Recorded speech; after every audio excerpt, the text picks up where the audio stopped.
psalmist wrote, "O come, let us sing to the Lord. Let us make a joyful noise to the rock of our salvation. Let us come into his presence with thanksgiving, for the Lord is a great God and a great King above all gods. In his hands are the depths of the earth, and the heights of the mountains are his also. The sea is his, for he made it, and the dry land which his hands have formed. O come, let us worship and bow down. Let us kneel before the Lord, our Maker." And then from Colossians chapter 3. "As God's chosen ones, holy and beloved, clothe yourselves with compassion, kindness, humility, meekness, and patience.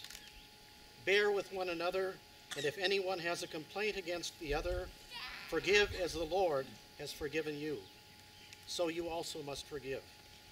Above all, clothe yourselves with love, which binds everything together in perfect harmony, and let the peace of Christ rule in your hearts. And be thankful." Matt and Whitney, all of us who care about you, have come together to celebrate the love that you have found in each other. We have watched you grow, your love grow.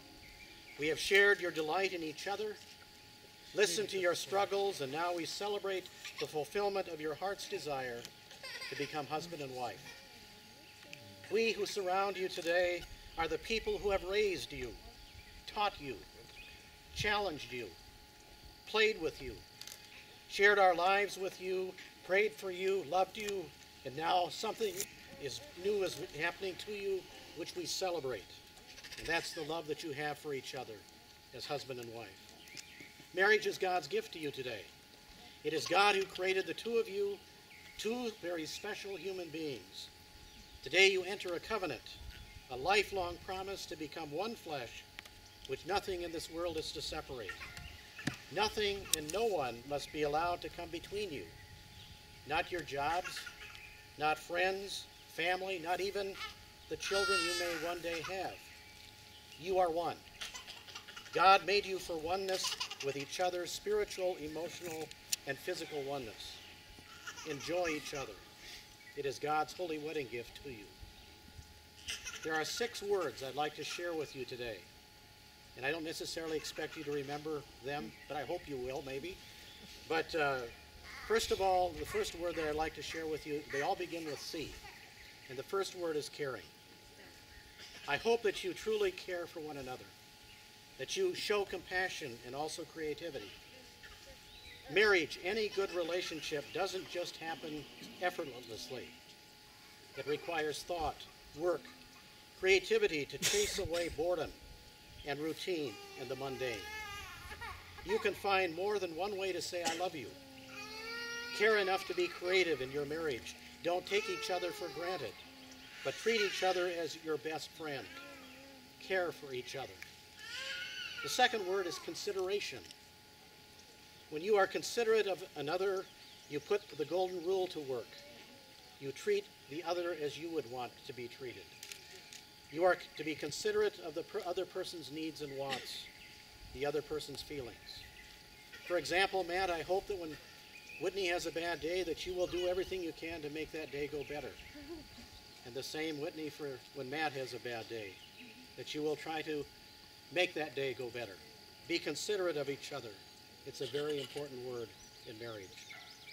And that leads me to the third word, communication. Along with caring, consideration, it's so important in your marriage to communicate with each other.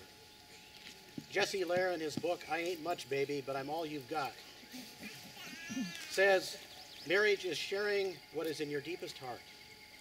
It is confiding over hopes and dreams, doubts and fears, disappointments and sorrows. This is intimacy at its best. A leading complaint of husbands and wives is a lack of communication in the home. Living our lives without concern for the feelings and of listening to each other, taking time for each other, shows a lack of oneness as husband and wife. Work hard at communication. Take the time to understand what the other person needs to feel loved and respond to it. Another word is compromise. Real love does not insist on its own way. When you learn to go halfway and find an answer, everyone wins. It's okay to give in. as long as the same person doesn't give in all the time. You need to compromise. Along with this word compromise is the willingness to forgive one another. We all are imperfect human beings. We say and do things which hurt the other person. Someone has said that a husband and wife, when they have an argument, each may feel 100% right and regard the other as 100% wrong. But when one has the kindness to say, honey, I think I was 2% wrong, the argument is often 100% over. Forgiveness is so important in a marriage. The three most important words in marriage are I love you. And the second three most important words are I'm sorry, honey. Say those words often and learn to compromise. A fifth word is commitment. The love which has brought you here today isn't a love that makes everything better, which takes away the irritations and erases all the bad habits. This special kind of love is not a love that keeps everything happy when both of you are tired, or when the money is tight, or when your home or your job or any other aspect of life isn't just the way you want it. Love is connected with this word commitment. What is important today is that you are both committed to making this marriage work. You are committed to weather the storms as well as the sunshine. And this leads me to the final word, Christ. I believe that for every marriage to work, we need help outside of ourselves, and that help